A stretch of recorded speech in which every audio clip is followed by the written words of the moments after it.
YouTube channel में फिर से आपका स्वागत है। अभी तक चैनल को आपने सब्सक्राइब नहीं किया है तो सब्सक्राइब करके बेल आइकन वाली घंटी को दबा दीजिए ताकि नया नया नोटिफिकेशन आप तक पहुंचता रहे।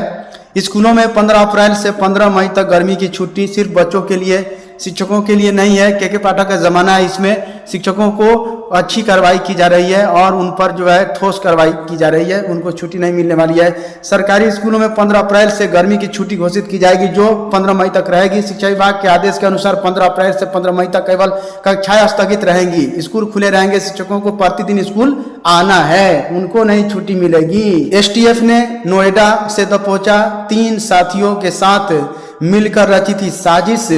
पुलिस भर्ती पेपर लीक का सरगना गिरफ्तार। ऐसे लीक कराया था पेपर की छपाई अहमदाबाद की प्रिंटिंग प्रेस में हुई। पेपर का ट्रांसपोर्ट कॉरपोरेशन ऑफ इंडिया के वेयर हाउस भेजा जाता, जहां से यूपी ले जाने की जिम्मेदारी कंपनी की थी।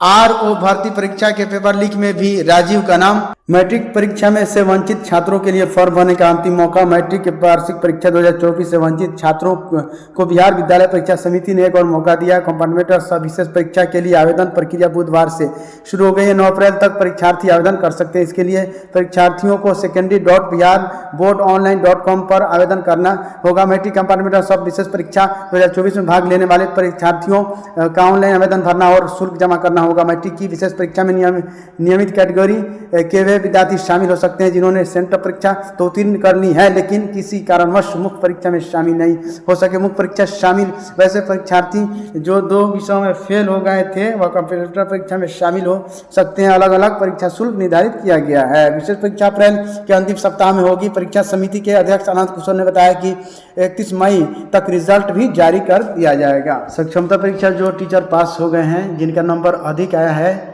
उन लोगों को शहर वाले विद्यालय में पोस्टिंग उनकी होगी। सूत्रों के मुताबिक खबर आई है।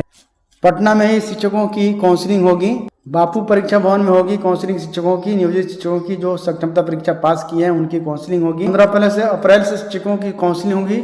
सक्षमता परीक्षा जो नियोजित शिक्षक पास किए हैं उन लोगों को 15 अप्रैल से काउंसलिंग शुरू हो जाएगी और पटना में काउंसलिंग होगी। और सबको जो है जिनका नंबर ज़्यादा होगा उनको शहरी क्षेत्र वाले स्कूल में अलॉट किया जाएगा। और उम्मीद है कि इलेक्शन के बाद वो ज्वाइनिंग कर पाएंगे, लेकिन उससे पहले, इलेक्शन से पहले उनको लेटर वगैरह मिल गया रहेगा। 2 वर्षीय बीएड प्रवेश परीक्षा का कार्यक्रम में होगा बदलाव। 4 जून के बाद ही प्रवेश परीक्षा होने के आसार।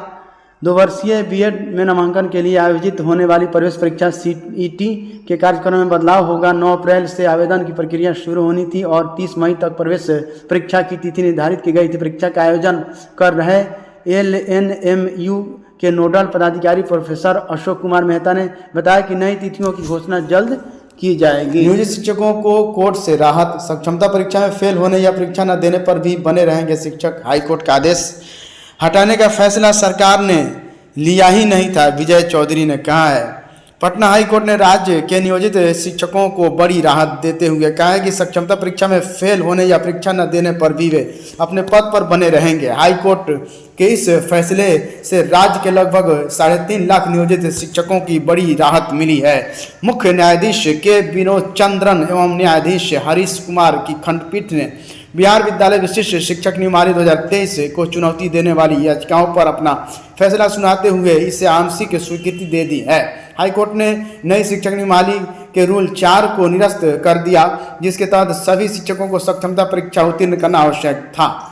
रूल 4 कहता है कि 3 बार मौका मिलने के बावजूद जो नियोजित शिक्षक परीक्षा नहीं देते हैं या फेल हो जाते हैं उनके बारे में सरकार की शिक्षा विभाग निर्णय लेगी। इस प्रावधान को खत्म कर दिया गया है। हाईकोर्ट ने बिहार राज्य शैक्षणिक संस्थागत शिक्षक और कर्मचारी शिकायत निवारण और अपील नियमावली 2020 के रूल 12 को भी निरस्त कर दिया, जिसके लिए तहत गठित राज्य अपीलीय प्राधिकार का लंबित मामलों का इस नियमावली से प्रभावित होने की तिथि से 6 महीने के अंदर निपटारा हो जाना चाहिए। इसके अतिरिक्त इस नियमावली के प्रभावित होने की तिथि से जिला राज्य अपीलीय प्राधिकार कोई भी नया वाद स्वीकार नहीं करेंगे। राज्य एक शिकायत निवारण तंत्र प्रदान करेगा, जैसा कि स्थानीय निकाय शिक्षक नियमन 2020 द्वारा नियोजित शिक्षकों के लिए प्रदान किया गया है।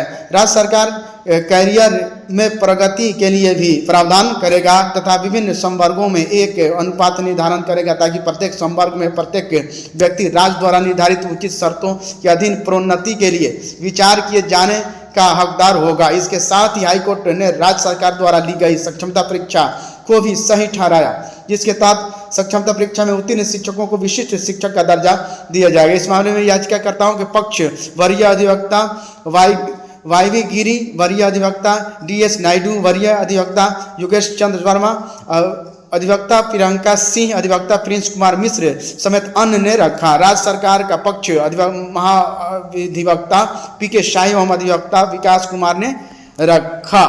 संसदीय कार्य मंत्री विजय कुमार चौधरी ने कहा कि सक्षमता परीक्षा में फेल करने वाले या परीक्षा नहीं देने वाले नियोजित शिक्षकों को हटाने का फैसला सरकार ने कभी नहीं लिया था। थैंक यू फ्रेंड्स, फिर मिलते हैं नए वीडियो के साथ। शिक्षा रोजगार से जुड़ी हुई खबरों को सुनने के लिए मेरे चैनल को सब्सक्राइब कीजिए, लाइक कीजिए, कमेंट कीजिए, शेयर कीजिए।